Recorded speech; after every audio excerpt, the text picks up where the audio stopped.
வேயுறு தோழி பங்கன் விடமுண்ட கண்டன் மிக நல்ல வீணை தடவி மாசரு திங்கள் கங்கை முடிமேல் அணிந்தன் உளமே புகுந்தாதனால் ஞாயிறு திங்கள் செவ்வாய் புதன்வியான இல்லை சனிபாமன் என்று உடனே ஆசரு நல்ல நல்ல அவை நல்ல நல்ல அடியாரவர்க்கு மிகவே. இந்த பாடலை நீங்கள் எங்கே பார்த்துருப்பீங்கன்னு கொஞ்சம் யோசிச்சுக்குங்க. இப்போ நான் சொன்ன பாட்டு திருஞான சம்பந்தருடைய பாட்டு. இந்த பாட்டு இந்த கோயிலுக்குள்ளே இருக்குது. எங்கனக்குள்ளே இருக்குங்கிறத நீங்கள் யோசிச்சு வைங்க. நான் சொல்கிறேன். ஏன்னா தினம் கோயிலுக்கு வர்றோம், எல்லா சாமியும் கும்பிட்றோம், எல்லா சுவர்கள்லேயும் கல்வெட்டுக்கள் இருக்குது. அதே போல் கந்தர் அனுபூதி இருக்குது, சிவபுராணம் இருக்குது, எல்லா பாடலும் இருக்குது. இப்போ நான் சொன்ன திருஞான சம்பந்தருடைய தேவார பாட்டு இங்கே இருக்குது. அது எங்கே இருக்குது அப்படின்னு நீங்கள் கொஞ்சம் யோசிச்சு வைக்கணும். எதுக்காக அப்படின்னு கேட்டால், கோவில் என்பது சாதாரணமான விஷயம் இல்லை. சித்திரை மாதம் தொடங்கி பங்குனி மாதம் வரைக்கும் தமிழ்நாட்டில் நிலாக்காலம் முழுவதும் விழாக்காலம்தான். நல்லா ஞாபகம் வச்சுக்கோங்க. நிலாக்காலம் முழுவதும் விழாக்காலம்தான். சித்ரா பௌர்ணமி அழகர் ஆற்றுல இறங்குவார். வைகாசி விசாகம் அதே மாதிரி முருகப்பெருமானுக்குரியது. ஆடி மாதம் ஆடியை பெருக்கு சொல்லுவோம், ஆடி 18 சொல்லுவோம். அதே போல் ஆவணி, புரட்டாசி மாதத்தில் சிறப்பு, ஐப்பசி மாதத்தில் அன்னாபிஷேகம், கார்த்திகை மாதத்தில் திருவண்ணாமலை தீபம், மார்கழியில் திருவாதிரை, ஆதிரை நட்சத்திரம். 27 நட்சத்திரத்தில் 2 நட்சத்திரத்துக்கு தான் திருங்கிற அடைமொழி உண்டு.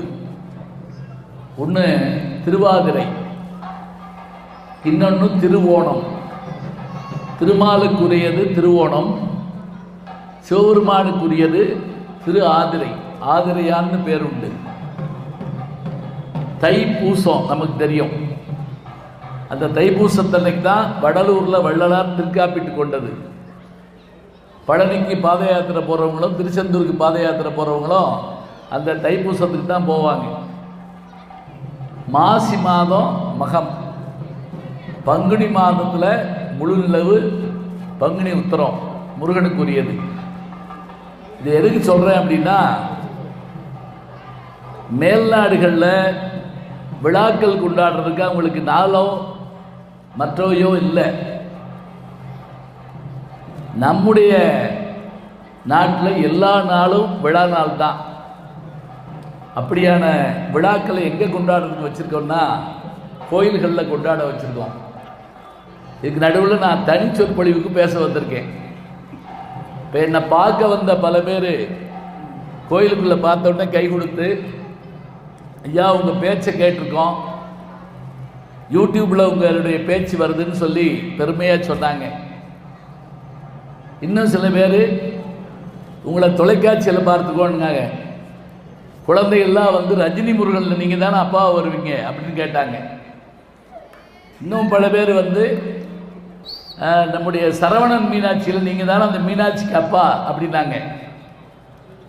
எது கேட்டாலும் அது நான் தான். அதில் என்ன பெரிய மகிழ்ச்சி அப்படின்னா, இதிலெல்லாம் வர்றதுனால என் முகம் உங்களுக்கு தெரியுது. சினிமாங்கிறது வேற, நாடகங்கிறது வேற, வாழ்க்கை என்பதே உண்மையானது. இந்த அருமையான கோயில் என்னுடைய வரலாறு என்ன, தென்காசி அருள்மிகு காசி விஸ்வநாதர் உலகம்மன் திருக்கோயிலுடைய இந்த தல வரலாற்று புத்தகத்தை நான் படித்து பார்த்தேன். ஏற்கனவே என்னுடைய புத்தகத்தில் நான் எழுதியிருக்கிறத இப்போ ஒரு நண்பர் வந்து சொன்னார், இலக்கிய சித்திரங்களும் கொஞ்சம் சினிமாவும் அப்படின்னு.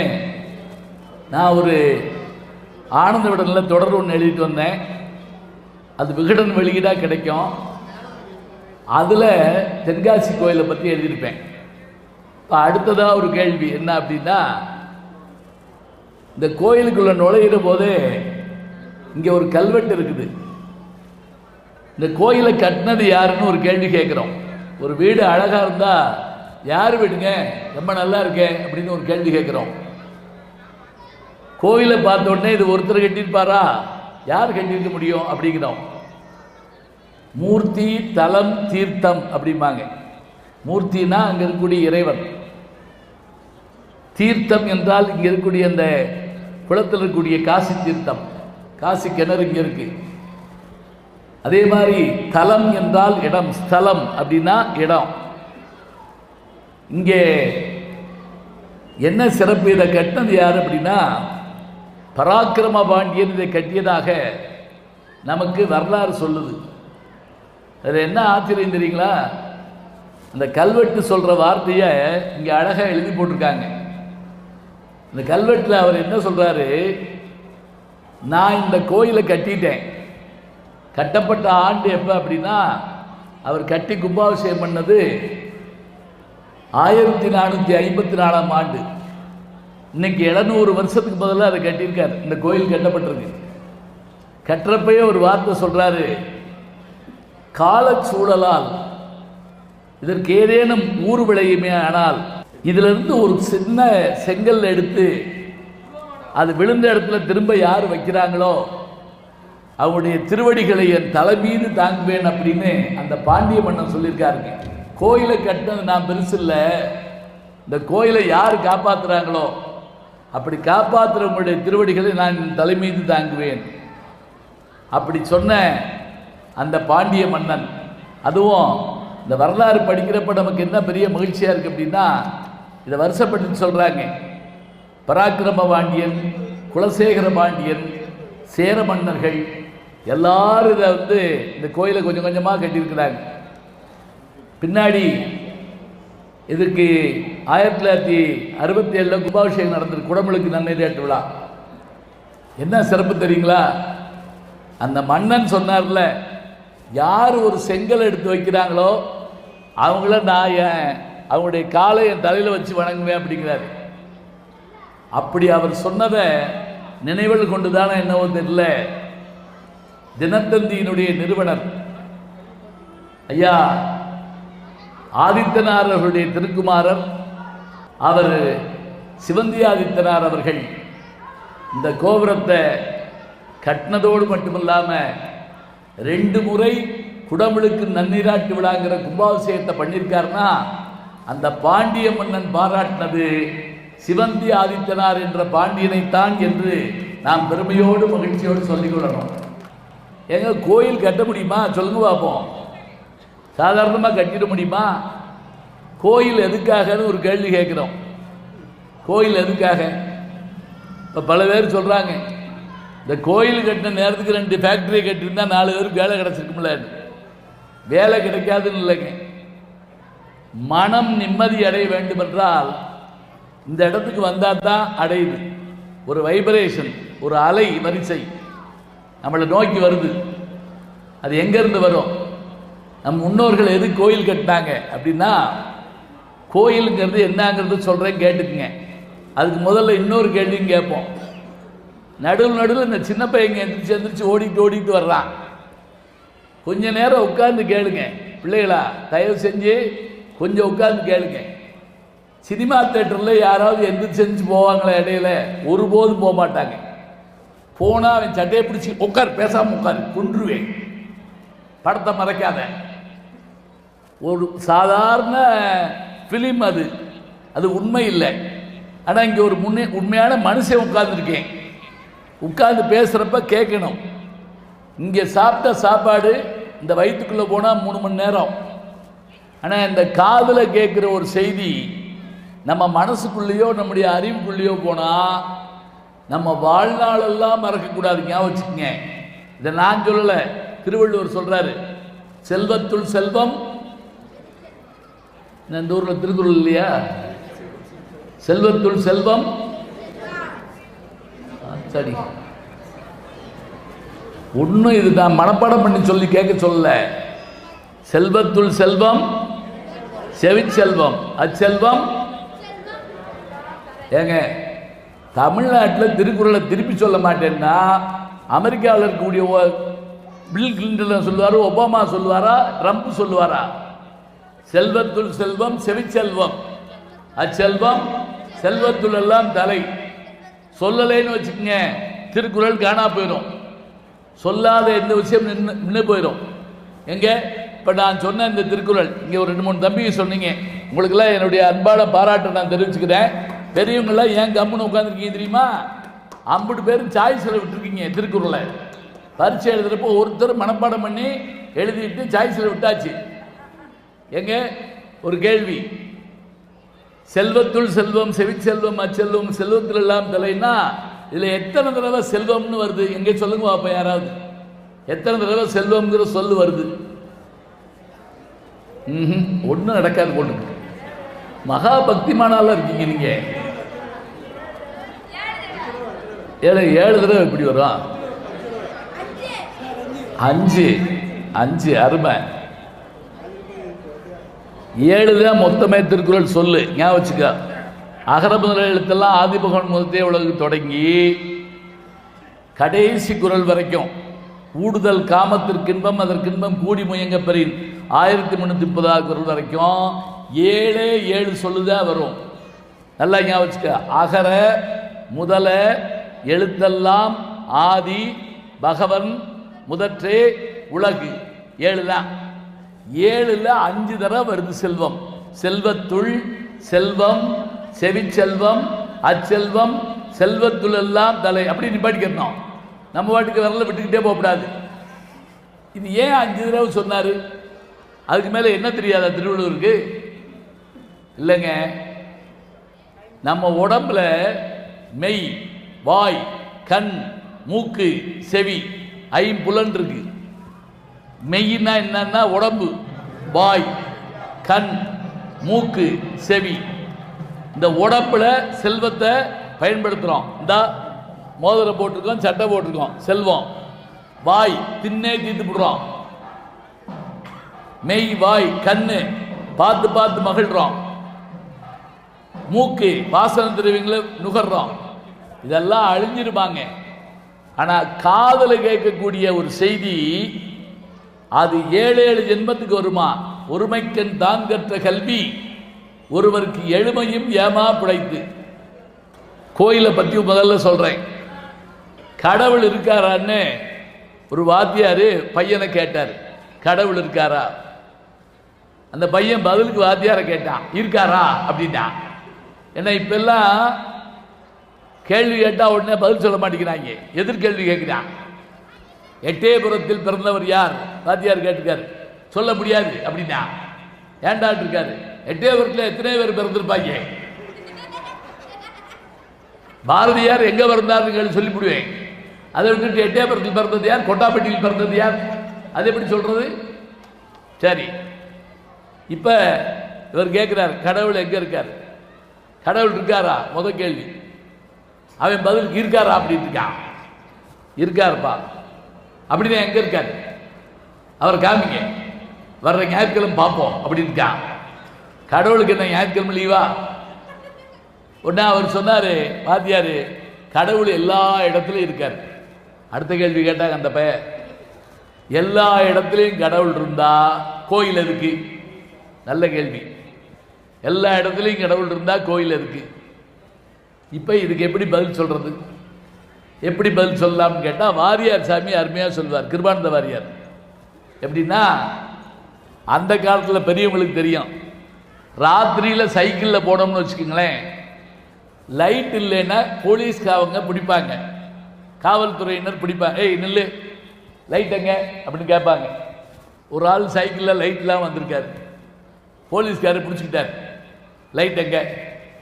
உடனே அந்த ஆள் என்ன செஞ்சுருக்கான், ஏன் சார் எங்கே பார்த்தாலும் லைட் போட்டுக்காங்க, தெரு பூரா லைட்டு, கோயில் பூரா லைட்டு, 10வதுக்கு ஆகாயத்தில் நிலா வெளிச்சம், இன்புட் லைட் இருக்கப்ப ஏன் சைக்கிளில் லைட் இல்லைன்னா கெட்டா போகும் அப்படின்னா போலீஸ்காரருக்கு சந்தோஷம் தாங்க முடியல.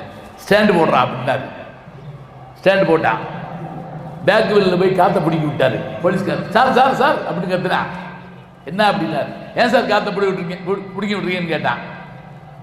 ஊரெல்லாம் காத்தா இருக்கு, ஃபேனை போட்டால் காற்று வருது, ஏசியை போட்டால் காற்று வருது.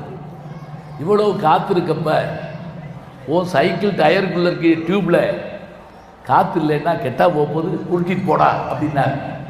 புரியுதா? உலகமெல்லாம் காற்று இருந்தாலும் சைக்கிள் டயருக்குள்ளே இருக்கக்கூடிய டியூப்பில் காற்று இருந்தால் தான் சைக்கிள் ஓடும். எல்லா இடங்களிலும் கடவுள் இருந்தாலும் கோயில் என்று ஒன்று இருந்து அங்கு கருவறை என்று ஒரு இருந்து அந்த இடத்தில் நாம் சென்று வணங்கினால்தான் நமக்கு அருள் கிடைக்கும் என்று சொன்னால், மாட்டின் உடல் முழுவதும் பால் இருந்தாலும் மடுவை தொட்டால் பால் வருவதைப் போல கோவிலுக்கு உள்ளே நுழைந்தால் தான் அருள் நமக்கு கிடைக்கும். ஆதலால் நம் முன்னோர்கள் கோயிலை கட்டினார்கள். ஞாபகம், எல்லா இடத்துலையும் கடவுள் இருக்கார், நமக்கு தெரியும்.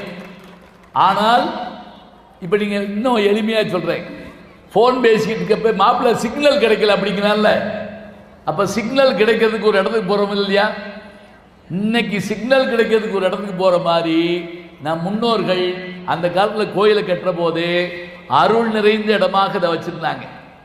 உள்ளே வர்ற போதே 1000 பிரச்சனை, 1000 கவலை.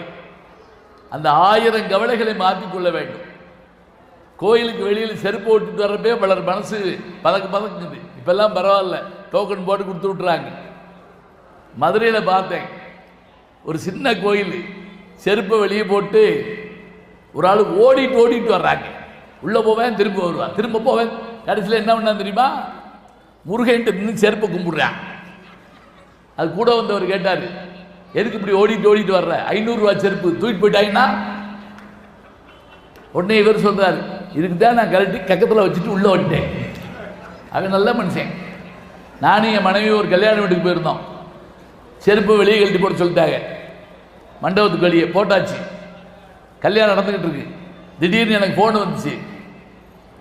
சரி வெளியே போய் பேசுவோம் அப்படின்ட்டு வெளியே வந்து எங்கன்னா செருப்பை போட்டோம்னு பார்த்தா மறந்து போச்சு, பூரா வெறும் செருப்பாக கிடக்குது. உள்ளே போய் மனைவிட்டு கேட்டேன். அவங்க சொன்னாங்க, படிக்கட்டிக்கிட்டு போய் பாருங்க. அங்கே போய் பார்த்தா அங்கே ஒரு 300 செருப்பு கிடக்குது. திருப்பி வந்தேன், அங்கே காணமே. இங்கே பாருங்க, குழா துணி விடுறோம்ல, அதுக்கிட்ட தண்ணி வருது இல்லை, அதுக்கிட்டக்க செருப்பு இருக்கு, போய் பாருங்க. போய் பார்த்தேன், என் செருப்பு இருந்துச்சுங்க. காலில் மாட்ட போனேன்ல, ஒருத்தன் பின்னாடி வந்து என் தோள்பட்டையை பிடிச்சிக்கிட்டான். பங்காளி, அந்த செருப்பை நான் பார்த்து வச்சிருக்கேன் அப்படிங்கிறா. அவன் என்ன நினைச்சிருக்கான் தெரியுமா? என்னை செருப்பு திருடுன்னு நினைச்சிருக்கான். நான் வேற உள்ள போயிட்டு வரேன்னா நல்ல செருப்பா தேடுறான்னு நினைச்சிருந்திருக்கான். நான் கோவத்தோட கையை தட்டி, இங்காரு இது ஏன் செருப்பு அப்படின்னேன். அவன் சொன்னா, நானும் அதைத்தான் சொல்லுவேன் அப்படின்னா. இப்ப நினைச்சு பாருங்க, கோயிலுக்குள்ள வர்ற போது இங்க அருள் வைப்ரேஷனாக காத்திருக்குது. கவலைகளை வெளியே வச்சுட்டு உள்ள வர்றோம், கடவுளை பார்க்க வர்றோம். இந்த கோயிலை கட்டுற போது என்ன செய்தாங்க தெரியுங்களா? அந்த காலத்தில் என்ன செய்யாங்க தெரியுங்களா? இது வெறும் கோயிலா மட்டும் இல்லைங்க. இன்னைக்கு நம்ம நினைச்சா ஆஸ்பத்திரிக்கு போறோம். அந்த காலத்தில் மருத்துவமனைகள் தனியாக கிடையாது. எங்க இருந்துச்சு தெரியுமா? கோயிலுக்குள்ளதான் மருத்துவமனை இருந்தது. ஆதூர சாலை, ஞாபகம் வச்சுக்கோங்க. ஆதூர சாலைன்னா என்ன அர்த்தம்? மருத்துவமனைன்னு அர்த்தம், ஹாஸ்பிட்டல். எங்க தெரியுமா மருத்துவமனை? மலர் செடிகளை நட்டு, விதைகளை ஊன்றி, காய்கனிகளை வச்சு மருந்து அரைச்சு கொடுப்பாங்க. அதனாலதான் பாடுறாங்கல்ல, பச்சை மாமலை போல் மேனி பவளவாய் கமல செங்கன் அச்சுதா அமரரேரே ஆயர்தம் கொழுந்தே என்னும் இச்சுவை தவறையான் போய் இந்திர லோகமாலும் அச்சுவை பெருணு வேண்டேன் அரங்கமா நகருளானேன்னு சொன்னா, பச்சைமா மலை போல் மேனி, அந்த மலர் போன்ற உருவத்தையுடையவன். இப்ப இங்கே மருந்து கொடுத்தாங்க. அடுத்தது என்ன? சாப்பாடு கொடுத்தாங்க. தர்மச்சத்திரம் இங்கே தான் இருந்தது. ஹோட்டல் கிடையாது அந்த காலத்தில். உள்ள வந்து சாப்பிடலாம். இதுக்கு மேலே சிற்பக்கலைகள், ஓவியம், நாட்டியம், நாடகம் எல்லாம் இங்கே தாங்க. இந்த பராக்கிரம பாண்டியன் மதுரைக்காரர் இல்லையா? இந்த கோவில் 20 ஏக்கர் பரப்பளவில் கட்டப்பட்டிருக்கு.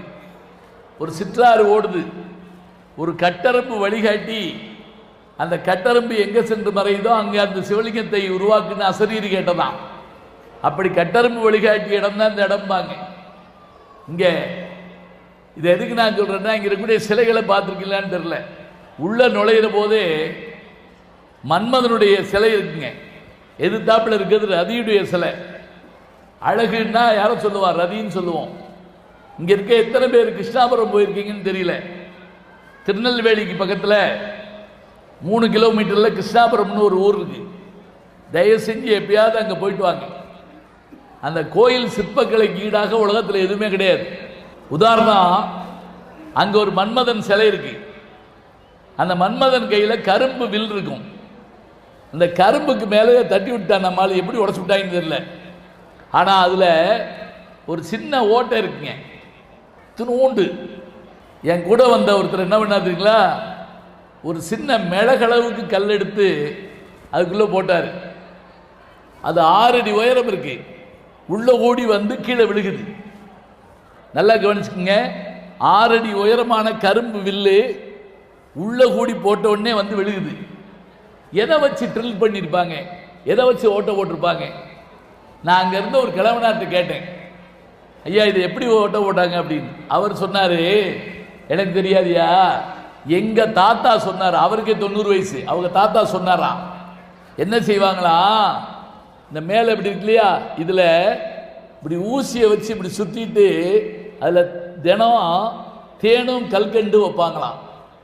வைக்க வைக்க வைக்க எறும்பு உள்ள கூடி ஓடி ஓடி ஓடி ஓடி எறும்பூர கல் தேயும். அப்படி உள்ள போய் அந்த மாதிரியான சிற்பத்தை உருவாக்கி இருக்கிறார்கள் சொன்னா, தமிழன் எவ்வளவு பெரிய அறிவியல் முன்னோடியாக கட்டிடக்கலையில் திகழ்ந்திருக்கிறான்னு பாருங்க. சரி, எப்போவாவது மதுரைக்கு வந்தீங்கன்னா ஆயிரங்கால் மண்டபத்துக்குள்ள வாங்க. அங்கே மீனாட்சியினுடைய அழகான ஒரு சிற்பம் இருக்குதுங்க, சிலை. என் கூட வந்த பெரியவர் பைக்குள்ள எப்பவுமே ஒரு சின்னதாக ஒரு குச்சி வச்சிருப்பாரு, திருவுண்டு. அது எதுக்கு, ஈர்க்குச்சின்னு பேர் அதுக்கு. இது எதுக்குன்னு கேட்டேன். உள்ள வாங்க, கூட்டு போய் அந்த மீனாட்சிக்கு என்ன அழகு தெரியுங்களா? ஆண்டாளுக்கு கிளி அழகு, மீனாட்சிக்கு மூக்குத்தி அழகு. மாணிக்க மூக்குத்தி மதுரை மீனாட்சிக்கு மதுரையிலேயே முகூர்த்த நாள்னு பாடுவாங்க. அந்த மூக்குத்தியில் அந்த கல்லில் செஞ்சுருக்காங்க. இவர் போனோன்னு என்ன செய்யாதீங்களா, அந்த மூக்க அப்படின்ட்டு இந்த கையில் கொண்டு போன ஈர்க்குச்சி இருக்குல்ல, அதை எடுத்து அப்படி உள்ள வைக்கிறாருங்க. அப்படி திரும்பி விட்டா, இப்போ பெண்களுக்கு தெரியும்ல, தோடு இல்லாத காலத்தில் காது தூந்து போகக்கூடாதுன்னு என்ன செய்வீங்க? வேப்பு குச்சி. சபாஸ், சூப்பராக சொல்ற. அப்படி வச்சு அப்படி போட்டிருப்போம்ல, அது மாதிரி கல்லில் செஞ்சுருக்காங்க நம்ம ஆளு. எவ்வளோ ஆச்சரியம், பார்க்க பார்க்க மகிழ்ச்சியாக இருக்கு. அதை நம்ம கேட்ட உடனே இன்னும் அங்கே இசை தூண்கள் இருக்கு. ஒவ்வொரு தூணும் அப்படி அந்த தட்டி பார்த்தா அந்த தூண் ஒவ்வொன்றும் ஒரு சத்தம் கேட்குறேன். அது என்ன ஆகும், அதை தட்ட தட்ட அதில் இருக்கக்கூடிய இசையை கேட்ட உடனே மகிழ்ச்சி ஏற்படும். இசை தூண்கள் இதெல்லாம் கலைகள் வளர்கிற இடம். கோயிலுக்குள்ளே வந்தால் இதெல்லாம் பார்க்கணும். மன நிம்மதி, அடுத்தபடியாக மருந்து, அடுத்தபடியாக உணவு, அடுத்தபடியாக கலைகள், அடுத்தபடியாக பக்தி ஒழுக்கம். கோயிலுக்குள்ள வர்றியா, ஒழுக்கமா வா, நல்லாட வச்சுக்கோ, நல்ல மனசோட வா, எம்பெருமான பாராட்டு, மனசுக்குள்ள எம்பெருமான்ட்ட வேண்டியதை கேள். வேண்டத்தக்கது அறிவோய் நீ, வேண்ட முழுவதும் தருவோய் நீனா. மாணிக்க வாசகர் சொன்னார், வேண்டத்தக்கது அறிவோய் நீ. நமக்கு என்ன வேணுங்கிறத அங்க உள்ள வர்றப்பே கண்டுபிடிச்சிருவாரா கடவுள். வேண்டத்தக்கது அறிவோய் நீ, வேண்ட முழுவதும் தருவோய் நீ. இதுதான் கோயில்கள் உருவாக்குவதற்கான காரணம். முதல் கோயில் மண்ணால் உருவாக்கினார்கள், மழையில் கரைந்தது. அடுத்த கோயில் மரத்தால் உருவாக்கினார்கள், நெருப்பில் எரிந்தது. பல்லவர் காலத்தில் தாங்க முதல்ல கற்கோயில் உருவாச்சு. சீக்கியருடைய கோயில் பொற்கோயில், தமிழருடைய கோயில் கற்கோயில். மகாபலிபுரத்தினுடைய கோயில்கள் எல்லாம் 1400 வருஷம் ஆச்சு. நான் அமெரிக்காவுக்கு போயிருந்தப்ப முதல்ல ஒரு கட்டடத்தை காமிச்சு, இது கட்டி 300 வருஷம் ஆச்சு, இது கட்டி 400 வருஷம் ஆச்சுன்னாங்க. எனக்கு சிரிப்பு வந்துச்சு. ஏய், எங்க ஊருக்கு வாடா, 1000 வருஷ கோயில் 1000 வச்சிருக்கோம்னாங்க. 1000 வருஷம். தஞ்சை பெரிய கோயில் கட்டி எவ்வளோ வருஷம் ஆச்சு? 1000 வருஷம் ஆச்சு. அப்ப இந்த மாதிரியான சிற்பக்கலையில் நம்முடைய முன்னோர்கள் முன்னேறி இருக்கிறார்கள். இங்கே தான் கதைகள் சொல்லப்படுது, நாகரிகம் சொல்லப்படுது, பண்பாடு சொல்லப்படுது. சரி, இன்னைக்கு என்ன தலைப்பில் நான் பேசுறது? நான் இவ்வளோ பெரிய கூட்டம் கூடுன்னு சொல்லியிருந்தா என் குழுவோடு வந்து ஒரு பட்டிமன்றம் பண்ணி கொடுத்துருப்பேன். ஆனால் தனியாகவும் பேசலாம். என்ன தலைப்பில் பேசலாம்னு கேட்டேன். பக்தி தலைப்பில் பேசுங்கன்னு சொன்னாங்க. பக்தி தலைப்புன்னொன்னே சரி, இன்னைக்கு நம்ம ஆண்கள் பெண்கள் பக்தியை வளர்த்தாங்கன்னா 63 நாயன்மார்களில் 3 பேர் தான் பெண்கள் குறிப்பிடப்படுறாங்க. அந்த 3 பெண்களை பற்றிய கதைகளை மட்டும் நான் இன்னைக்கு சொல்லி முடிக்கலான்னு பார்க்குறேன். சைவம் வளர்த்த பெண்ணடியார்கள், இதுதான் தலைப்பு. இன்னைக்கு நான் பேச போகிறது சைவம் வளர்த்த பெண்ணடியார்கள் பற்றி பேச போகிறேன். எனக்கு பெரிய மகிழ்ச்சி என்னன்னா, எவ்வளவு ஆண்கள் வந்திருக்காங்களோ அதை காட்டில் அதிகமாக பெண்கள் வந்திருக்கீங்க. உங்களுக்கு என்னுடைய பாராட்டை நான் மகிழ்ச்சியாக தெரிவிச்சுக்கிறேன். இன்னைக்கு சீரியல் ஒன்றும் இல்லையா, அது வேற கேட்டுக்கிடுவோம். ஏன்னா அது வேற இருக்கு. இப்போ கிளம்புறப்பே இன்னைக்கு வடக்கு சூளமா இல்லையான்னு பார்க்குற மாதிரி இன்னைக்கு என்ன நாலு கிழமைன்னு பார்த்துட்டு கிளம்ப வேண்டியிருக்கு. நீங்கள் தான் கேட்கணும். முக்கியமாக தமிழில் திருமுறைகள் 12 திருமுறைகள்னு பேசு. இந்த 12 திருமுறைகளில் முதல் 3 திருமுறைகளை எழுதினவர் யாருன்னு கேட்டால் திருஞான சம்பந்தர். என்ன யாராவது அறிமுகம் பண்ணுவாங்கன்னு நினச்சேன் நான். அவர் பேசுவார் அப்படின்னு போயிட்டாங்க. பரவாயில்ல, அது ஒன்றும் தப்பு இல்லை. சரி, 12 திருமுறைகளில் முதல் 3 திருமுறையை பாடியவர் திருஞான சம்பந்தர்.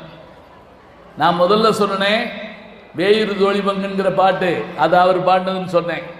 இன்னும் யாரும் சொல்லலை. நான் முதல்ல கேட்ட கேள்விக்கு இந்த பாட்டு இங்கே இருக்கு. சரி, இடத்தையாவது சொல்கிறேன், அதை நீங்கள் போகிறப்ப பார்த்துட்டு போங்க. எங்கே நவக்கிரகத்தை சுற்றி வர்றோம் இல்லையா, அந்த இடத்துல இருக்கு. அது எதுக்காக பாடப்பட்டதுன்னு தெரிஞ்சு வச்சுக்கோங்க. திருமறைக்காடுன்னு ஒரு ஊர் இருக்கு, வேதாரண்யம். அந்த கோயில் கதவை பூட்டி வச்சு விட்டாங்களாம். எல்லாரும் சுற்றி சுற்றி போயிருக்காங்க. திருஞான சம்பந்தர் திருநாவுக்கரசர் அங்கே போய் ஒருவர் திறக்க பாடினார், ஒருவர் மூட பாடினார். திறக்க பாடியவர் திருநாவுக்கரசர், மூட பாடியவர் திருஞான சம்பந்தர். பாடிட்டு இருக்கப்ப மதுரையிலிருந்து மங்கையர்கரசி திருஞான சம்பந்தரை அழைப்பிக்கிறாங்க. அவர் பெறப்படுறாரு. அப்போ திருநாவுக்கரசர் சொன்னாராம், மதுரையில் சமணர்கள் அதிகம், கொஞ்சம் கவனம், ஜாக்கிரதையாக போங்க, நாளைக்கு பெறப்படுங்க அப்படின்னாராம். இன்னைக்கு நாள் நல்லா இல்லை. திருஞான சம்பந்தர் சொன்னாராம், சிவபெருமானை கும்பிடுற நமக்கு எல்லா நாளும் நல்ல நாள் தானே, எல்லா கோளும் நல்ல கோள் தானே சொல்லிட்டு நாம் சொல்றதை கேளுங்க அப்படின்னு அந்த பாட்டை பாடினாரு. அதான் கோளறு பதிகம்னு பேர்.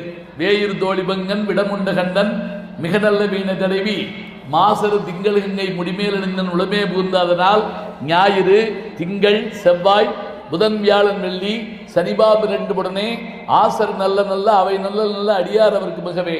நமக்கு துன்பங்கள் வருகிற போது இந்த பாட்டை பாடினா அவையெல்லாம் தொலைந்து போகும் என்று 11 பாட்டை பாடி வச்சிருக்காரு. அந்த பாட்டு தான் அங்கே இருக்கு. மறக்காம அந்த பாட்டை பாடிக்கிட்டே சுற்றி வாங்க, அதான் நல்லது. ஃபோன் பேசிக்கிட்டே சுற்றி வரக்கூடாது, நான் வந்துட்டேன் அப்படின்னு சொல்லக்கூடாது. இதைத்தான் அந்த பாட்டு வந்து நம்முடைய துன்பத்தை போக்கும் பாட்டு. சரி, 12 திருமுறைகளில் முதல் 3 திருமுறை திருஞான சம்பந்தர், 4, 5, 6 திருநாவுக்கரசர், 7ஆம் திருமுறை சுந்தரர் 7, 8, 9ஆம் திருமுறை 9 பேர் பாடின தொகுப்பு, 10ஆம் திருமுறை திருமூலர் பாடிய திருமந்திரம், 11ஆம் திருமுறை அது ஒரு 11 பேர் பாடினது, 12ஆம் திருமுறை தான் சேக்கிழார் பாடின பெரிய புராணம். இந்த பெரிய புராணத்தை தான் நான் இன்னைக்கு அதில் வரக்கூடிய கதையை சொல்ல போகிறேன். கதையை சொல்ல போகிறோன்னு பல பேர் எதிர்த்து போகிறாங்க. நல்ல கதை தான், ஒன்றும் இல்லை, சீரியலாக பார்த்துக்கிட்டே உட்காந்துருக்கோம்ல. ஒரு 3 நல்ல கதையை கேட்டு போங்களேன், என்ன கேட்டு போக போகுது. அந்த சேக்கிழார் பற்றிய சொல்கிறப்ப அவர் சிறுபிள்ளையா இருந்தப்போ ஒரு சம்பவம் நடந்தது.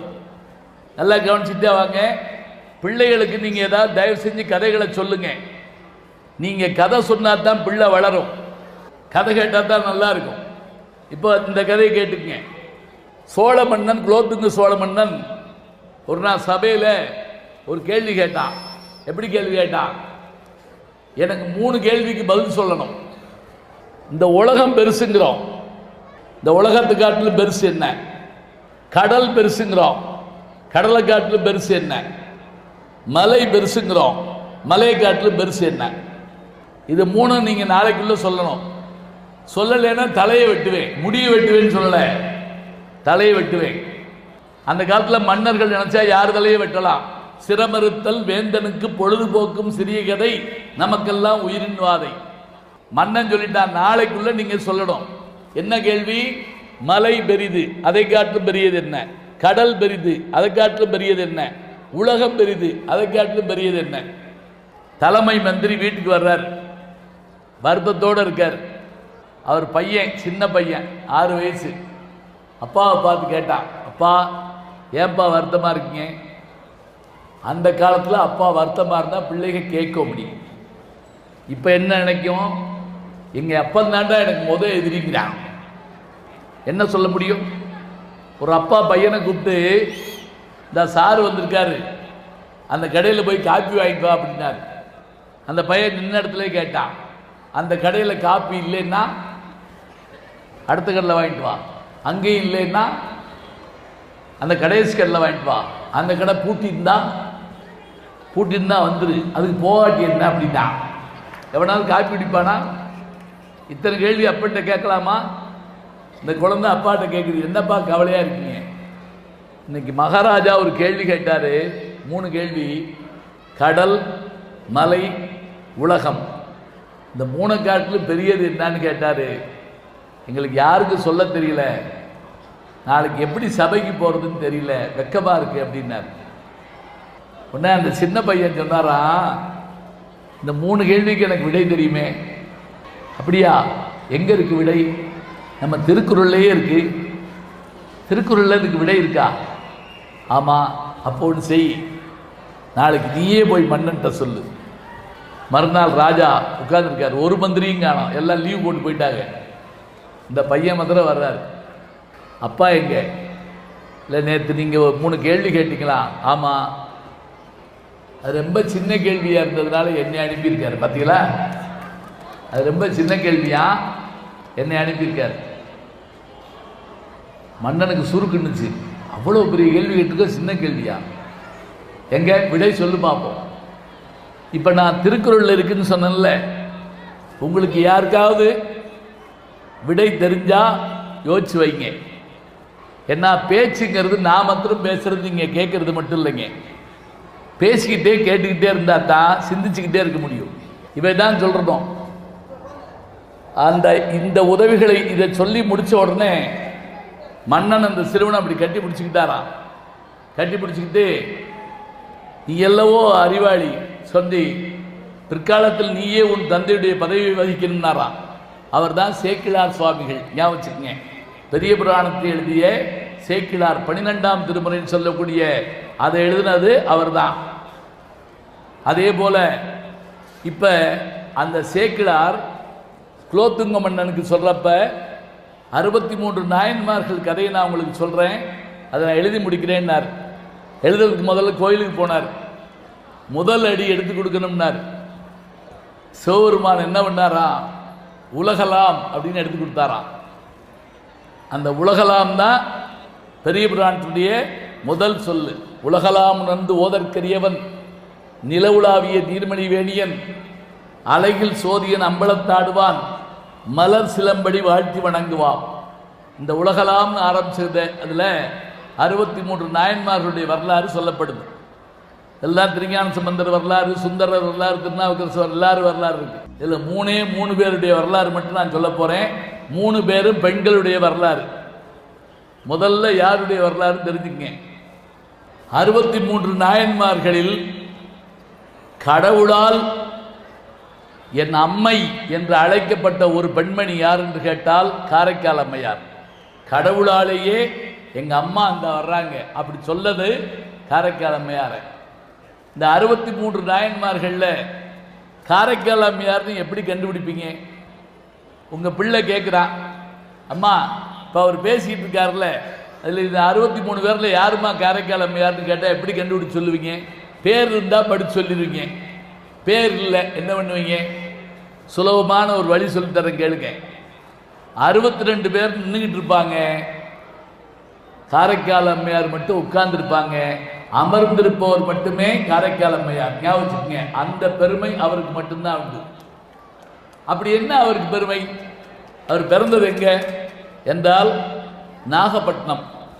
அந்த நாகப்பட்டினத்தில் பெரு வணிக குடும்பம் இருந்தது. தனதத்தன் என்ற ஒரு வணிகன். அந்த வணிகனுடைய மகள் பேரு புனிதவதி. நல்ல குடும்பம். பிள்ளையை வளர்க்குறப்பே தினசரி இந்த பிள்ளைக்கு எல்லாம் சொல்லிக் கொடுத்து, கடவுளை வணங்க சொல்லிக் கொடுத்து, சாப்பிட்றப்ப யாருக்காவது ஏதாவது கொடுத்து சாப்பிடுன்னு சொல்லி கொடுத்துருக்காங்க. குறிப்பாக சிவனடியார்கள் வந்தால் அவங்களுக்கு சாப்பாடு போட்டு அனுப்பு. இப்போ பாருங்க, யோசிச்சு பாருங்க, அந்த பொண்ணு தினம் யாருக்காவது ஒரு சிவனடியாருக்கு சாப்பாடு போடாமல் சாப்பிடாது. சாப்பிட்றப்ப யாராவது வந்தால் சாப்பிட சொல்லி சொல்லணுமா? ஏன்னா நம்மளால் பெருசா கோயில் கட்ட முடியாது, ஒரு சிறு உதவியாக செய்யணும். அந்த பெண்ணு தினசரி சிவனடியாருக்கு எதுவும் கொடுக்காம சாப்பிடாது. திருமண வயது வந்தது. தனதத்தன் தன்னுடைய மகளை யாருக்கு திருமணம் பண்ணி கொடுத்தார்னா, பரமதத்தன் என்ற ஒரு வணிகனுக்கு திருமணம் பண்ணி கொடுத்தார். இல்லறம் நல்லறமாக இருந்துச்சு. அந்த பரமதத்தன் எப்படிப்பட்டவர்னா, நல்ல மனுஷன்தான், ஆனால் எந்நேரம் காசு எண்ணிக்கிட்டே இருப்பார். சில பேர் ரூபாயை தவிர வேறு இதை பற்றி கூட விட மாட்டாங்க. பணம் என்றது, வியாபாரம் பண்ணுறது, இது தவிர வேறு ஒன்றும் தெரியாது. கோயில் சாமியெல்லாம் அப்புறம்தான். அவர் என்ன பண்ணார், ஒரு நாள் அவர் கடையில் உட்கார்ந்துருக்கப்ப 2 மாம்பழம் கொண்டு வந்து அவர்கிட்ட கொடுத்தாங்க. வேலைக்காரனை கூப்பிட்டு வீட்டில் ஒண்டி கொடு, மத்தியான சாப்பாட்டுக்கு அறுத்து வைக்கிட்டோம். மத்தியானம் வீட்டுக்கு போனார். இந்த மாம்பழத்தை அவர் கொடுத்து விட்டார் இல்லையா, கொடுத்து விட்டு 10வது நிமிஷம் ஒரு சிவனடியார் வந்திருக்காரு. இந்த பெண்ணு என்ன வழக்கப்படி என்ன செய்யும், எது வந்தாலும் சிவனடியார் கொடுக்காம சாப்பிடாது. ஒரு மாம்பழத்தை எடுத்து அவர் கொடுத்துருச்சு. அவர் வாங்கிட்டு போயிட்டார். கணவன் வந்தார், சாப்பாடு விட்றியா? சாப்பாடு சாப்பிட ஆரம்பித்தார். மாம்பழம் கொடுத்து விட்டனே. உடனே அந்த அம்மா மாம்பழத்தை அறுத்து வச்சுச்சு. சாப்பிட்டுட்டு ரொம்ப நல்லா இருக்கு, இன்னொரு மாம்பழத்தையும் அறுத்து வை அப்படின்னாரு. இன்னொரு மாம்பழத்துக்கு எங்கே போகிறது? சிவனடியார்த்து கொடுத்தோம்னு சொன்னால் விரட்டி போய் பிடிங்கிட்டு வந்தாலும் வந்துடுவா அந்த ஆள். நம்ம என்ன பண்ணிச்சான், சிவபெருமானை போய் வணங்கி, என் வாழ்நாளில் என் கணவன் என்னிடம் கொடு என்று கேட்டதை நான் கொடுக்காமல் போய்விட்டால் எவ்வளோ சங்கடம், எனக்கு இன்னொரு மாம்பழம் வேணும் சொல்லி முடித்த உடனே ஒரு பழம் கிடச்சது. அந்த அம்மா அதை அவருக்கு அறுத்து வச்சது. அவன் எடுத்து சாப்பிட்டான். சாப்பிட்ட உடனே முகம் மாறி போச்சு. இந்த பழம் அந்த பழம் மாதிரி இல்லையே, ரொம்ப ருசியாக இருக்கே, இது ஏது? அந்த அம்மா செந்தில் மாதிரி இருந்தால் இந்த பழம் தான் அந்த பழம், வாழைப்பழம் மாதிரி சொல்லிக்கலாம். ஆனால் மறைக்க விரும்பலை. சிவனடியார் வந்தார், கொடுத்துட்டேன், இதான் நடந்தது. சிவபெருமான்கிட்ட கேட்டேன், ஒரு பழம் கொடுத்தாரு. இவன் சொன்னான், சிவபெருமான் இந்த மாம்பழ கடையாக வச்சுருக்காரு, எங்கே வா, என் கண்ணு முன்னாடி சிவபெருமான்ட்ட ஒரு கனியை வாங்கி பார்ப்போம். கை கழுவிட்டு போனான். போ வாங்கி. அம்மா இப்போ தாங்க கவலைப்பட்டா. என்ன தெரியுமா, முதல் கனி வந்தது கூட பெருசு இல்லை, இப்போ வரலேன்னு வச்சுக்கோங்க, யானும் பொய் என் நெஞ்சும் பொய்ங்கிற மாதிரி நான் சொன்னது பொய்யா போகுமே, என்ன பண்ணலாம்? யோசிச்சுட்டு, சிவபெருமானே, நான் இப்போ உன்னிடத்தில் இந்த கனியை கேட்குறது எனக்காகவோ மற்றவங்களுக்காகவோ இல்லை. இப்போ நீ கொடுக்கலன்னா என் கணவன் என்னை சந்தேகப்படுவான், உன்னையும் சந்தேகப்படுவான் சொல்லி கண்ணீர் விட்ட உடனே ஒரு மாங்கனி அந்த கல்லில் இருந்து இப்படி நீண்டதான். அதை பார்த்த உடனே இவன் பயந்து போனாங்க. இன்னைக்கு இந்த அம்மா மாம்பழம் வாங்குது, நாளைக்கு அருவா சுற்றியில் ஏதாவது வாங்குச்சுன்னா என்ன பண்ணுறதுன்னு யோசிச்சுட்டு இருக்கேன். அவன் புத்தியை பாருங்க. ஒன்றும் சொல்லலை. வீட்டை விட்டு வெளியே வந்தான். அயல் நாட்டில் போய் பொருள் சம்பாதிக்கிறேன்னா நிறைய சம்பாதிச்சான். மதுரைக்கு வந்தான். இன்னொரு பெண்ணை கல்யாணம் பண்ணான். குழந்தை பிறந்தது. புனிதவதின்னு பேர் வச்சு அவன் பாட்டுக்கு செட்டில் ஆகிட்டான். மனைவியே மறந்துட்டான். அந்த அம்மா போன கணவனை காணமேன்னு தேடுறப்ப ஒற்றர்கள் மூலமாக அவன் மதுரையில் இருக்கான்னு தெரிஞ்சது. பல்லக்கு ஏறி அந்த அம்மா வருது. இவன் பயந்து போய் என்ன பண்ணா, மனைவி குழந்தையோட காலில் விழுந்துட்டாங்க. நீ என் தெய்வம் தான். அந்த அம்மா அஞ்சி பின்வாங்கி, உனக்கு பயன்படாத என் இளமை, என் அழகு எனக்கும் பயன்படக்கூடாதுன்னு சொல்லிட்டு என் உடம்பில் இருக்கிற தசைகள் எல்லாம் முதிரட்டும்னு சொல்லிச்சான். ஞாபகம் சொல்லுங்க. ஒரு பெண்ணு தன்னை அழகாக்கிக்கிடுவா. ஆனால் இந்த பெண்ணு என்ன செய்யறா, என் கணவனுக்கு பயன்படாத இந்த உடல் எனக்கு இருக்கு சொல்லி முடிச்ச உடனே அந்த உடம்பு எலும்பு கூட மாறி போச்சான். ஜீன்ஸ்னு ஒரு படத்தில் ஆடிக்கிட்டே இருக்க, திடீர்னு எலும்பு கூட ஆடும்ல. ஐஸ்வர்யா ராய் படத்தில் கண்ணோடு காண்பதெல்லாம் பாட்டில் திடீர்னு ஒரு எலும்பு கூட வந்து ஆடும். இதை பார்த்த உடனே எல்லாரும் அஞ்சி பின்வாங்கிறாங்க. அது என்னாச்சா, பேய் வடிவம் கொண்ட அந்த பெண்ணு சிவபெருமானை நோக்கி நடந்ததான். கைலாயத்தை நோக்கி நடக்குது. அப்படி கைலாயத்தை நோக்கி நடக்கிறப்ப அந்த கைலாயத்தில் தன்னுடைய கால் படக்கூடாதுன்னு தலகளா கையை ஊண்டிக்கிட்டு வருதாங்க. பார்வதி தேவி அஞ்சி, அது யார் அது அப்படின்னு கேட்டாங்களாம். உடனே சிவபெருமான் சொன்னாராம், எம்மை பேணுகின்ற அம்மைகான் அப்படின்னாராம். என்ன பெற்று வளர்த்தது யாருன்னு கேட்குறாங்கல்ல. ஏதவன் ஊர், ஏதவன் பேர், ஆரூற்றார், ஆரையலார் கேட்குறாங்கல்ல. அதில் என்னை பெற்ற தாய் இதோ வர்றா அப்படின்னு சொல்லிட்டு காரைக்கால் அம்மையாரை பார்த்து, இமயமலைக்கு வந்து நீ என்னை பார்க்க வேண்டும் என்பதில்லை. பழையனூர் என்கின்ற ஊருக்கு அருகிலே திருவாலங்காடு என்ற இடம் இருக்கிறது. அங்கு என் நடனத்தை நீ கண்டு ரசிக்கலாம். சென்னைக்கு பக்கத்தில் திருவாலங்காடுன்னு ஒரு ஊர் இடம் இருக்குது. அந்த இடத்துல நீங்கள் போய் பார்த்தீங்கன்னா அந்த கோயிலில் கீழே ஒரு தளம் போட்டு மூடியிருக்காங்க. அதுக்கு அடியில் அந்த அம்மாவுடைய உருவம் இருப்பதாகவும் சிவபெருமானுடைய நாட்டியத்தை பார்ப்பதாகவும் இருக்குது. இங்கே நீங்கள் இங்கே இருக்கிற முதல் சிற்பத்தை பாருங்கள். சிவபெருமான் இந்த காலை தூக்கி அப்படி மேலே வச்சுருப்பாருங்க தலையில். ஊர்த்துவதாண்டவம்னு அதுக்கு பேர். நம்ம பொங்கலை வாங்கி திண்டு அதில் தடை விட்டு போயிடக்கூடாது. முக்கியமாக ஞாபகம் வச்சுக்கோங்க. பல பேர் செய்கிற வேலை என்ன தெரியுமா, தொட்ட உடனே வேலை எதுலையா தடை விட்டு போகணும். சரி, இதுக்காகவே நான் உங்களுக்கு ஒரு கேள்வி கேட்குறேன். விக்ரமாதித்தன் கதைகள் படிச்சிருக்கீங்கல்ல, விக்ரமாதித்தன் கதைகள். விக்ரம் வேதா படம் இல்லை, நீங்கள் பாட்டுக்கு கதை என்கிட்ட சொல்லப்படாது. விக்ரமாதித்தன் கதைகள். இப்போ ஒரு கேள்வி தான் நான் கேட்க போகிறேன் திருப்பி. இந்த கதையில் ஒரு என்னன்னா, விக்ரமாதித்தன் எல்லா பெண்களையும் கல்யாணம் பண்ணுறப்ப எல்லா போட்டியிலையும் ஜெயிப்பான். பூரா அறிவு போட்டி தான். அதில் ஒரு பெண்ணு அவள் வச்ச எல்லா போட்டிலையும் ஜெயிச்சிட்டான். கடைசியாக ஒரு போட்டி வச்சா அவள் என்ன தெரியுமா, இந்த பார், நீ என்னை பார்த்ததில்லை, நான் இப்போ என் 1000 தோழிமாரோட வருவேன், என்னை நீ கண்டுபிடிச்சிட்டேன்னா என்னை கல்யாணம் பண்ணிக்கலாம். இதுதான் போட்டி. நீ என்னை பார்த்ததில்லை இது வரைக்கும், இப்போ நான் 1000 பேரோட வரப்போகிறேன், என்னை நீ கண்டுபிடிச்சிட்டேன்னா நான் உன்னை கல்யாணம் பண்ணிக்கிறேன். உடனே வேதாளத்திட்ட கேட்டாவன் விக்ரமாதித்தன், வேதாளம் எது கூடவே தெரியுது, பெரிய அது ஒரு பூதத்துக்கெல்லாம் பெரியசு, அது இது ஒத்துக்கலாமா? ஒத்துக்கோ. சரி வா, இப்போ நல்லா கவனமாக கேளுங்க. இப்போ தான் நீங்கள் உங்களுடைய அறிவு முழுவதும் பயன்படுத்தி பார்க்கணும். எப்படி பார்க்கறது? இந்த 1000 பேரும் ஒரே மாதிரி உடை உடுத்தி கையில் விளக்கேந்தி வர்றாங்க, பாவை விளக்கு மாதிரி வர்றாங்க. 1000 பேரும் ஒன்றா வர்றாங்க. இப்படி வச்சுக்கோங்க, 100 பேரா 10 வருஷம் வருது. 1000 பேர் வரவும் விளக்கேற்றிக்கிட்டு விக்ரமாதித்தன் அப்படியே அசந்து போனான். வேதாளத்தை பார்த்தான். என்ன பண்ணுறது? அந்த வேதாளம் சொல்லிச்சு, ரொம்ப சிம்பிள், இப்போ நான் ஒரு ஊதுறேன், அம்பிட்டு விளக்கு அமர்ந்து போகும், திருப்பி பொருத்துவாங்கல்ல, அப்போ கண்டுபிடி. அதே மாதிரி இந்த வேதாளம் ஒரு ஊதுச்சு, அத்தனை விளக்கு அமர்ந்து போச்சு. ஒரு நிமிஷம் குழப்பமா இருந்தது. எல்லாரும் விளக்கு ஏற்றினாங்க. விளக்கை ஏற்றி முடிச்ச உடனே விக்ரமாதித்த வேகமா ஓடி 5வது வரிசையில் 8வது பெண்ணை கையை பிடிச்சான். நீ தான் இளவரசி அப்படின்னா. அப்படியே அவன் ஸ்டன்னாகி நின்ட்டா. அவ தான் இளவரசி. எங்க சொல்லுங்க பார்ப்போம். அவன் எப்படி கண்டுபிடிச்சான்? எப்படி கண்டுபிடிச்சான்? இல்லை, விளக்கு அணைஞ்சிருச்சு. எல்லா விளக்கும் அணைஞ்சிருச்சு.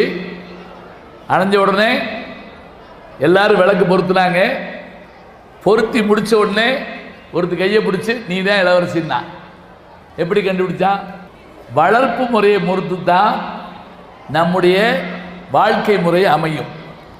இப்போ உதாரணமாக விளக்கு திரிய எப்படி நசுக்க விட்ட உடனே என்ன செய்வோம் தெரியுமா? பொதுவாக இப்படி தலையில் தேப்போம். இதுதான் எல்லாருடைய வேலையும். அரச வம்சத்தை சேர்ந்தவர்கள் ஏதாவது கையில் பட்டுட்டா தலையிலையோ உடம்புலையோ தேய்க்க மாட்டாங்க. அப்படி திரும்பி பார்ப்பாங்க. அப்படின்னு என்ன அர்த்தம்? ஒரு வேலைக்காரி கொண்டு வந்து கையில் கொடுக்கணும். டிஷ்யூ பேப்பர் அப்படின்னு கேட்குறோம்ல. இந்த 999 பேர் என்ன பண்ணாளா அப்படின்ட்டு அப்படி தலையில் தேய்ச்சிருக்கா. ஒருத்தி மாத்திரம் என்ன செஞ்சிருக்கா? அப்படி திகச்சு அவங்க சொன்னாங்கல்ல, தோழியை பார்க்குற மாதிரி திரும்பி பார்த்து பிடிச்சிட்டான் கையை. பழக்கம்தான் மனிதனை வளர்க்கிறது. ஞாபகம் வச்சுருக்கேன். பல வீடுகளில் ஸ்க்ரீன் இருக்குல்ல, அதில் தான் பல பேர் வாயை தொடப்பாங்க. பார்த்துருக்கீங்களா?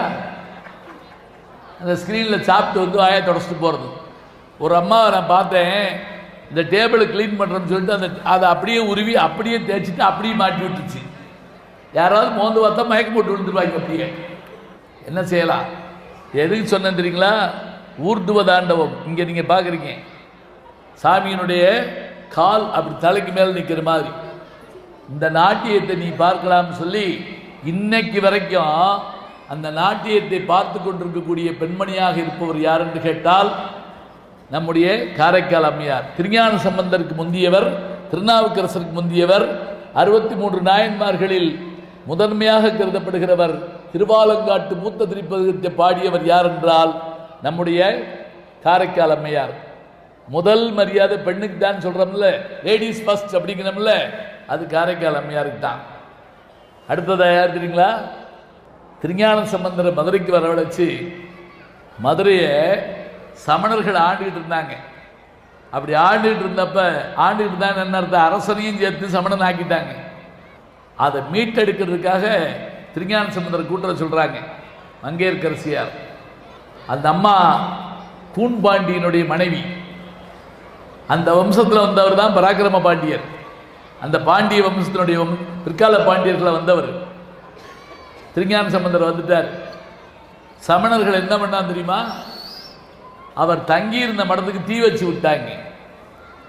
தீ வச்சு விட்ட உடனே திருஞான சம்பந்தர் ஒன்றும் சொல்லலை. அந்த தீயை பார்த்து ஒரு வார்த்தை சொன்னாராம். எப்படி? இந்த நெருப்பு வைக்கிற அளவுக்கு தைரியம் சமணர்களுக்கு எப்படி வந்தது? பாண்டிய மன்னனால் வந்தது. என் நெருப்பே, நீ போய் பாண்டிய மன்னனுடைய உடம்பில் பற்றிக்கொள். எப்படி? வெப்பு நோயாக மாறு அப்படின்னாரா. மதுரையில் 2 பேர் சொல்லித்தாங்க தீ கேட்டுச்சு. 2 பேர் சொல்லித்தான் நெருப்பு கேட்டுச்சு. ஒன்று திருஞான சம்பந்தர், இன்னொன்று யார் தெரியுமா? கண்ணகி. கண்ணகி தான் சொல்றா, பார்ப்பார் அறவோர் பசு பத்தினி பெண்டீர் மூத்தோர் இவங்களெல்லாம் விட்டுட்டு தீத்திரத்தார் பக்கம் சேர்மின் அப்படின்னா. நல்லவங்களெல்லாம் விட்டுரு, இல்லாதவங்களை போய் பிடிச்சிக்கோ. கண்ணகி சொன்னா. இவர் என்ன பண்ணாரு? நெருப்பே, பாண்டிய மன்னன் போய் அவனுடைய உடம்புல பையவே சென்று பாண்டியருக்காகவே என்னார். பையங்கிற சொல்லு கேள்விப்பட்டிருக்கீங்களா? மதுரையில் என்ன சொல்லுவோம்னா பையன்னா மெதுவான்னு அர்த்தம். பைய சாப்பிட்றா ஒன்று அர்த்தம், மெதுவாக சாப்பிடு. பைய போடான்னா மெதுவாக போடான்னு அர்த்தம். இது மெட்ராஸில் சொல்ல முடியாது. நம்மளால ஒருத்தர் மெட்ராஸில் போய் பஸ்ஸில் ஏறி டிக்கெட் வாங்கியிருக்காரு. 50 ரூபா கொடுத்துருக்காரு. கண்டக்டர் பாக்கி கொடுக்கல. உடனே நம்மால் சொன்னார், பரவாயில்ல பைய கொடுங்க அப்படின்னு இருக்காரு. கண்டக்டருக்கு அலறிட்டாரு. என்ன கேட்டா அப்படின்னு இருக்காரு. பரவாயில்ல பைய கொடுங்கன்னாரு. யோ, உனக்கு பாக்கி 7000 ரூபா தாண்டா வரணும், எங்கள் பையில் 2000 ரூபா இருக்கு. அப்புறம் நம்மளால ஒருத்தர் சொன்னா, பையன்னா அது இல்லையா அர்த்தம், மெதுவான்னு அர்த்தம். திருஞான சம்பந்தர் காலத்துல இன்னைக்கு வரைக்கும் அந்த சொல்லு தமிழ்நாட்டில் மதுரையில் இருக்குன்னா தமிழுடைய பெருமையை தெரிஞ்சுக்கங்க. அன்னைக்கு சொன்ன வார்த்தை இன்னைக்கு நிற்குது. அப்படியே பைய இங்கேயும் உண்டு, பைய சாப்பிடு அப்படின்னா அது மெதுவாகங்கிற ஒரு வார்த்தையை சொல்லுவோம். எந்திரிச்சு போறவங்க கூட பைய போங்க, அதையும் சொல்லணும்ல, வேகமாக போகக்கூடாதுன்னு. சரி, மங்கையர்க்கரசி திருஞான சம்பந்தரை வரவழைச்சாங்க, நெருப்பு வச்சுட்டாங்க. இந்த நெருப்பு பாண்டிய மன்னனை போய் பிடிச்சது. அவனுக்கு வெப்பு நோய் வந்தது. வெப்பு நோய்னா இன்னைக்கு நம்ம சொல்றோம்ல, காய்ச்சல்ல கூட பேர் பாருங்க, வெப்பு நோயின்னு பேர் வச்சான். இன்னைக்கு நான் பன்றி காய்ச்சலுங்கிறான், அப்புறம் என்ன கோழி காய்ச்சலுங்கிறான், என்னமோ கேட்கவே நமக்கே சிக்கன் குனியா அப்படிங்கிறான். கேட்க அசிங்கமா இருக்குல்ல இது. ஆனால் அன்றைக்கு வெப்பு நோயினா உடம்பு அனலாக காந்தது. சமணர்கள் ஒரு பக்கம் உட்கார்ந்துருக்காங்க. இப்போ அவங்களால அந்த நோயை போக்க முடியல. திருஞான சம்பந்தர் இருந்தார், நான் வைத்தியம் பண்ணலாமா? பண்ணலாம். அப்போ என்ன பண்ணார் தெரியுங்களா? விபூதியை தாங்க கையில் எடுத்தார். எடுத்து அப்படி பூசிட்டு, மந்திரமாவது நீர், வானவர் மேலது நீர், சுந்தரமாவது நீர், துதிக்கப்படுவது நீர், செந்துவர் வாயுமை பங்கன் திரு ஆலவாயான் திருநீரே அப்படின்னு பாடி முடிச்சு அந்த திருநீற்று பதியத்தை சொன்ன உடனே அந்த மன்னனுடைய உடம்புல இருந்த வெப்பு நோய் இறங்கிச்சான். இன்னைக்கும் கூட தேவாரம் பாடி விபூதியை பூசிக்கிட்டா மாத்திரை மருந்து சாப்பிட வேணாம்னு சொல்லலை, ஆனால் நோயின் தன்மை குறையும் என்ற நம்பிக்கை நமக்கு உண்டு. அடுத்து சமணர்களுக்கு இவங்களுக்கு நேர சண்டை வந்துருச்சு. அனல்வாதம் புனல்வாதம். அனல்வாதம் என்ன தெரியுங்களா? பாட்டு எழுதி நெருப்பில் போடணும், எரியாமல் இருந்தால் நல்ல பாட்டு, எரிஞ்சு போனால் மோசமான பாட்டு. திருஞான சம்பந்தர் போட்டார், எரியலை, அதான் திருநள்ளாற்று பதிக பாட்டு. சரி, அடுத்து வைகையாத்து தண்ணியில் போடணும், தண்ணியில் போட்டாங்க. அதில் சமணர்கள் இடம்லாம் ஆத்தோட போயிடுச்சு. திருஞான சம்பந்தருடைய ஏடு மட்டும் என்ன வந்து தெரியுமா? ஆத்தை எதிர்த்து போச்சு. எங்கே போச்சு தெரியுமா? எங்கள் ஊர் சோழவந்தான் பக்கத்தில் திருவேடகம்னு ஒரு ஊர் இருக்கு. அந்த ஏடு ஏறினதுனால அதுக்கு பேர் திருவேடகம்னு பேர். அந்த அதில் அவர் என்ன எழுதி போட்டிருந்தா தெரியுங்களா? வாழ்க அந்தனர், வானவர் ஆணினம், வீழ்க தன்புணல், வேந்தனும் ஓங்குக, ஆள்க தீயதெல்லாம் அரண்நாமமும், சூழ்க மையையும் சுயதீர்கவே.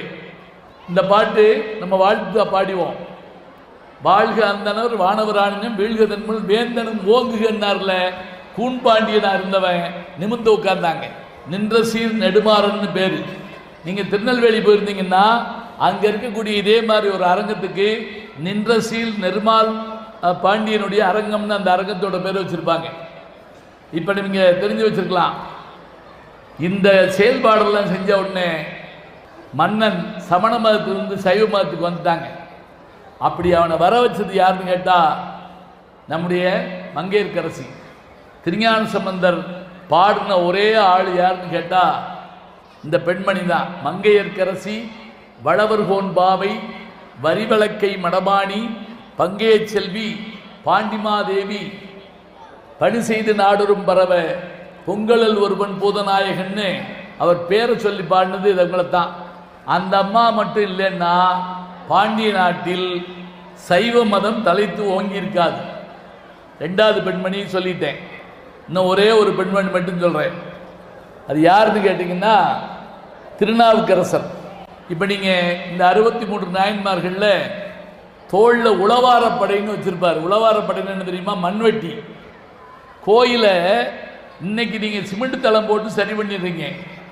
அப்போல்லாம் சிமெண்ட் தளம் இருக்காது, மண்ணும் குப்பையுமா இருக்கும். அவர் என்ன பண்ணுவாரா? வந்து திருப்பணி செய்வாராம். அப்படி திருப்பணி செய்யறதுனால உளவாரப்படம் வச்சிருப்பார். திருநாவுக்கரசர் பிறந்த ஊர் வந்து திருமுனைப்பாடி நாடு.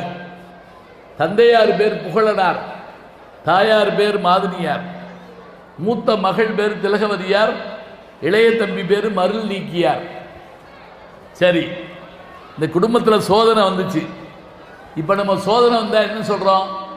டிவி பார்த்துக்கிட்டு இருக்கோம், திடீர்னு கரண்ட் போச்சுன்னு வைங்க, கடவுளே என்ன இப்படி சோதிக்கிறியே, போடுறான் பக்கத்து போய் பார்த்துக்கோ, அவன் போயிட்டு வந்து அங்கேயும் போச்சு, நல்ல வேளை அவனும் பார்க்கல நானும் பார்க்கல.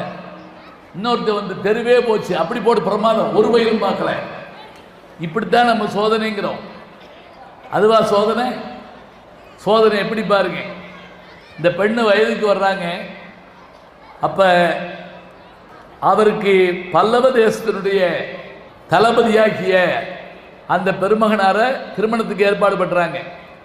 அவர் என்ன பண்றாரு அப்படின்னா, திருமணம் நிச்சயமாச்சு, போர்க்களத்துக்கு போயிட்டாரு. போர்க்களத்துக்கு போன நேரத்தில் திருமணம் நடக்கலையேன்னு தந்தை இறந்து போனாரு, தாயும் இறந்து போயிட்டாங்க. என்ன சிரமம்னா, போர்க்களத்தில் அவரு இறந்து போயிட்டாருங்க. தந்தை இல்லை, தாய் இல்லை, நிச்சயம் செய்யப்பட்ட கல்யாணம் ஆகலை, நிச்சயம் செய்யப்பட்ட கணவன் இல்லை. நம்ம என்ன சொன்னாங்க தெரியுமா, எனக்கு வாழ்க்கையில் ஒருத்தர் நிச்சயம் பண்ணியாச்சுன்னா அவர் தான் கணவர், நான் இன்னும் கல்யாணம் பண்ண மாட்டேன். இப்படி இருக்கப்ப தம்பி என்ன பண்ணார் தெரியுமா, மதம் மாறி போயிட்டார், சமண மதத்துக்கு போயிட்டார். இப்போ நம்ம என்ன செய்யுமா, திருமுனைப்பாடி நாட்டில் இருந்து திருவீரட்டானம்னு ஒரு இடம் இருக்குங்க, பன்ருட்டின்னு ஒரு ஊர் இருக்கு கடலூர் பக்கத்தில். அங்கே திருவதிகைன்னு ஒரு கோயில் இருக்கு. நீங்கள் இப்போ போனால் கூட அந்த திருவதிகை கோயிலை பார்க்கலாம். அந்த கோயிலில் போய் தினம் விளக்கேற்றுமா. இந்த இப்போ நான் இன்னைக்கு பார்த்தேன், அந்த இடத்துல நிறைய பெண்கள் விளக்கேற்றிக்கிட்டு இருந்தாங்க. இந்த விளக்கேற்றி ஒரு விஷயத்தை நாம் இறைவனிடம் கேட்கிற போது அது கட்டாயம் நடக்குங்கிற நம்பிக்கை உண்டுங்க. இந்த அம்மா தினம் போய் விளக்கு போடுமா. அந்த விளக்கு போடுறப்ப என்ன சொல்லி போடும், எனக்கு சொர்க்கம் கொடு, அது வேணும் இது வேணும் இல்லைங்க. கடவுளை வேண்டுறப்ப நல்லதை நினச்சி வேண்டினா தான் நல்லது நடக்கும். 2 பேரும் கோயிலுக்கு போயிருக்கான். ஒருத்தன் பேராசக்காரன், இன்னொருத்தன் பொறாமக்காரன். நல்லா ஞாபகம் வச்சுக்கோங்க, பேராசக்காரன் பொறாமக்காரன். 2 பேரும் கோயிலில் போய் சாமி கும்பிட்டுக்கிட்டே இருந்திருக்காங்க. திடீர்னு கடவுள் வந்துட்டார், அன்னை பார்த்து வந்துட்டார். வந்த கடவுள் சொன்னாராம், உங்கள் 2 பேர்த்துக்கு வரம் தரப்போகிறேன். உடனே 2 பேர் மடியை பிடிச்சிருக்காங்க, போடுங்க. அப்படி போட மாட்டேன், உங்கள் 2 பேர்த்தில் ஒருத்தன் என்கிட்ட வரம் கேட்கணும், கேட்டவனுக்கு 1 பங்கு கொடுப்பேன், கேட்காம வாயை மூடிக்கிட்டு இருக்கான்ல அவனுக்கு 2 பங்கு கொடுப்பேன், கேடு. இப்போ பொறாமக்காரன் யோசிச்சான், நான் 1 வீடு கேட்டால் அவனுக்கு 2 வீடு, நான் 1 காரு கேட்டால் அவனுக்கு 2 காரு, என்னால் அவன் பணக்காரன் ஆகப்படாது, வாயை பொத்திக்கிட்டான்.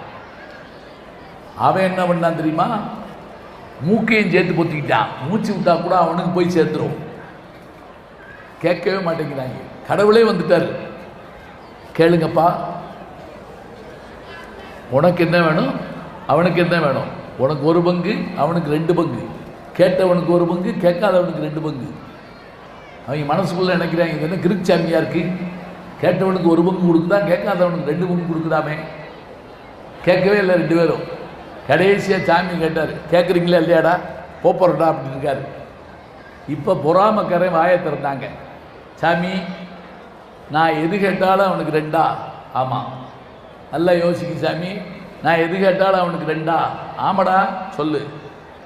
அப்படிதான் எனக்கு இந்த வலது கண்ணை அவிஞ்சு போட்டையா போடும் அப்படின்னா.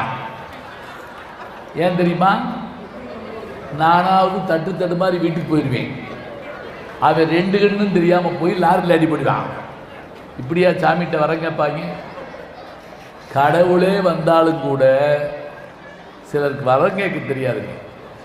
அதுதான் சொன்னாங்க, அவரே சொன்னார், நான் என்ன வேண்டும் என்று உன்னிடம் கேட்க வேண்டும் என்பது அவசியமில்லை, எனக்கு என்ன வேண்டும் என்பதை நீ தெரிந்து கொள்வாய், அதுதான் முக்கியம். கடவுள்கிட்ட போய் நின்னா போதுமா, நமக்கு என்ன வேணுங்கிறது அவருக்கு தெரியுமா. பெரிய பட்டியலோடு போய் கடவுளை பயமுறுத்தக்கூடாது. சில பேர் பெரிய பட்டியல் கொண்டு சாமிகிட்ட கொடுத்து மறுநாளே போயிடுவாங்க. நேற்று கொடுத்தனே என்னாச்சு, என்ன அவருக்கு வேறு வேலையே இல்லையா, இத்தனையாக கேட்பாங்க. இப்போ பாருங்க, நம்ம தினம் போய் விளக்கு போடுங்க. எதுக்கு தெரியுமா, என் தம்பி ஒரே ஒருத்தன் எங்கள் குல விளக்கு வேறு மதத்துக்கு போயிட்டான், அவனை சைவ மதத்துக்கு கொண்டு வரணும். ஒரு நாள் அந்த அம்மாவோட கனவுல கடவுள் தோன்றி சொன்னாரா சிவபெருமான், கவலைப்படாத, உன் தம்பி வருவான். அவனை நாம் ஆட்கொள்வோம் அப்படின்னாராம்.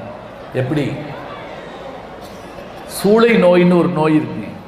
இந்த வயிற்றில் ஏற்படுற கடுமையான அல்சர், அதுக்கு பேர். அது வந்துருச்சு. யாருக்கு? மருள் நீக்கியாருங்கிற அவருக்கு வந்துருச்சு. உருள்றார் அப்படியே. சமணர்கள் மருந்து கொடுக்குறான், மணிமந்திரங்கள் சொல்கிறான், ஔஷதங்கள் கொடுக்குறான், ஒன்றும் நடக்கலை. உடனே இவர் வயிற்றை பிடிச்சிக்கிட்டு எங்கள் அக்காவை கூட்டுவா அப்படின்னாங்க. ஒரே அக்காவை கூட்டுவா. அந்த அம்மாவுக்கு ஆளுவன்னு சொன்னாங்க, உங்கள் சகோதரன் உருண்டுக்கிட்டு இருக்கான், வாங்க காப்பாற்ற. அந்த அம்மா மாட்டேன்ட்டாங்க. நான் அங்கு வரமாட்டேன். சமணர்கள் அமணர்கள் ஞாபகம் வச்சுக்கங்க. அமணர்கள்னா என்னன்னா, அவன் ஆடை கட்ட மாட்டான். திகம்பரர்னு பேர். திக்கையே ஆடையாக உடுத்தக்கூடியவன். அங்கே வரமாட்டேன், அவனை இங்கே வர சொல்லு. வெள்ளாடை உடுத்து கொண்டு அக்கா காலில் போய் விழுந்தாராங்க. விழுந்த உடனே அந்த அம்மா சொல்லிச்சான், என் காலில் விழுகாத, நம்ம குலதெய்வம் சிவருமான் காலில் விழு. எல்லாருக்கும் ஒன்று சொல்லிக்கிறேன், நமக்கான குலதெய்வம் ஒன்றும் வீட்டில் உண்டுங்க, மறந்துடக்கூடாது. திருப்பதிக்கு போவோம், பழனிக்கு போவோம், திருத்தணிக்கு போவோம், எல்லா இடத்துக்கும் போவோம். எல்லாரும் கும்பிடுற சாமி ஒன்று இருக்கும். நம்ம வீட்டு சாமி ஒன்று இருக்கும். வழிபடு தெய்வம் நிற்புறம் காப்ப, தொல்காப்பியம் சொல்லுது. அந்த சாமி வீட்டுக்குள்ளே இருக்குமா, எங்கே போனாலும் கூட வருமா. வெளிநாட்டுக்கு போகிறப்ப பாட்டிகிட்ட போய் ஆசீர்வாதம் வணங்க, விபூதி எடுத்து இப்படி பூசி குலதெய்வம் கூட வருமாப்பா அப்படின்னு சொல்லும் இல்லையா. அந்த குலதெய்வத்தை மறந்துட்டோம்னா நமக்கு ஏற்படுற ஆபத்துகள் அதிகம். நம்மா சொன்னாங்களாம், போ, சிவபெருமான் தான் நம்ம குலதெய்வம், போய் வணங்கு, அவர் தான் உனக்கு ஏற்பட்டிருக்க இந்த சூளை நோயை போக்குவார். நல்லா கவனிச்சுக்கங்க. பாலை கொடுத்து ஆட்கொண்டது திருஞான சம்பந்தரை, ஒரு ஓலை கொடுத்து ஆட்கொண்டது சுந்தரமூர்த்தி சுவாமிகளை, சூளை நோய் கொடுத்து ஆட்கொண்டது திருநாவுக்கரசரை, தன்னுடைய காலை நீட்டி அவரை தன்பால் இழுத்தது மாணிக்க வாசகரை. சூளை நோய் வந்த உடனே அப்பதான் முதல் பாட்டு பாடுறார். கூற்றாயினவாறு விளக்குகளில் கொடுமை பல செய்தன நான் அறியேன், போற்றாதன் வயிற்றில் அகம்படிய குடரோடு துடக்கி முடக்கியிட. பாட்டை பாருங்க. கூற்றாயினவாறு விளக்குகளில் கொடுமை பல செய்தன நான் அறியேன், ஏற்றாய் அடிக்கே இரவும் பகலும் பிரியாது வணங்குவது எப்பொழுதும் சொல்லிட்டு, ஆற்றேன் அடியேன் அதிகை கெடில வீரட்டான துறையம்மானே, சலம்பூவோடு தூவ மறந்தறியேன், தமிழோடு இசைபாட மறந்தறியேன். இப்போ கேட்குறோம்ல, தமிழில் பாடினா சாமிக்கு புரியுமான்னு கேட்குறோம்ல. திருஞான சம்பந்தரும் திருநாவுக்கரசரும் அதை பாடித்தானங்க எல்லாரையும் பிழைக்க வச்சாங்க. அந்த திருநாவுக்கரசரை சமண மதத்திலிருந்து சைவ மதத்துக்கு கொண்டு வந்தது யாருன்னு கேட்டால் அவருடைய சகோதரியாகிய திலகவதியார். இதெல்லாம் காட்டிலும் முக்கியமான ஒரு பெண்மணியினுடைய கதை ஒன்று உண்டுங்க. அவங்க இந்த 63 நாயன்மார்களில் வரமாட்டாங்க, பின்னாடி தொகையடியார்களில் வருவாங்க. கமலவதி என்ற ஒரு பெண்ணு, நிறைமாத கர்ப்பிணி, ராஜகுமாரி, குழந்தை பிறக்க போகுது. சோதிடர்கள் சொல்கிறாங்க, இப்போ குழந்தை பிறந்தா தீயவனாக இருக்கும், இன்னும் ஒரு நாளிகை கழித்து பிறந்தா, ஒரு நாளிகை கழித்து பிறந்தா அந்த பையன் இந்த உலகத்தில் கோயில்கள் பல கட்டி சிவபக்தனாக வருவான், நாட்டை ஆழ்வான். இப்போ நம்ம என்ன பண்ணா தெரியுமா? சரி, ஒரு நாளிகை நேரம் என் குழந்தை வயதிலிருந்து வராமல் இருக்க என்ன செய்யணும்? மகப்பிறப்பும் மழைப்பிறப்பும் மகாதேவனுக்கு கூட தெரியாதும்பாங்க. மழை எப்போ வரும், பிள்ளை எப்போ பிறக்கும்னு, அதெல்லாம் முந்தி. இப்போல்லாம் அப்படி இல்லை. இப்போ வேணுங்கிற நாளைக்கு போய் குழந்தைய எடுத்துகிட்டு வர்றாங்க. அந்த அம்மா ஒரு நாளைக்கு எனக்கு பிள்ளை பிறக்காமல் இருக்குன்னு என்ன செய்யணும்? ஒரு வார்த்தை சொல்லிச்சாங்க, என்னை அறியாமல் நழுவி கூட பிள்ளை விழுந்துடக்கூடாது, என் கால் ரெண்டையும் மேலே கட்டி என்னை தலகலா தொங்க விடுங்கன்னு சொல்லிச்சான். எல்லாரும் மிரண்டு போனாங்களாம். சொன்னது அரசி, சொன்ன மாதிரியே தலகலா கட்டி தொங்க விடுறாங்க. அந்த ஒரு நாளைக்கு நேரம் முடிஞ்ச பிறகு கீழே இறக்கின உடனே குழந்தை பிறந்துருச்சுங்க.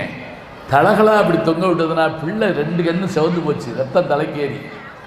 குழந்தைய அப்படி கையில் பார்த்தா, மகனே செங்கண்ணா அப்படின்னு கூப்பிட்டா ஒரு வார்த்தை, உயிர் போயிடுச்சுங்க.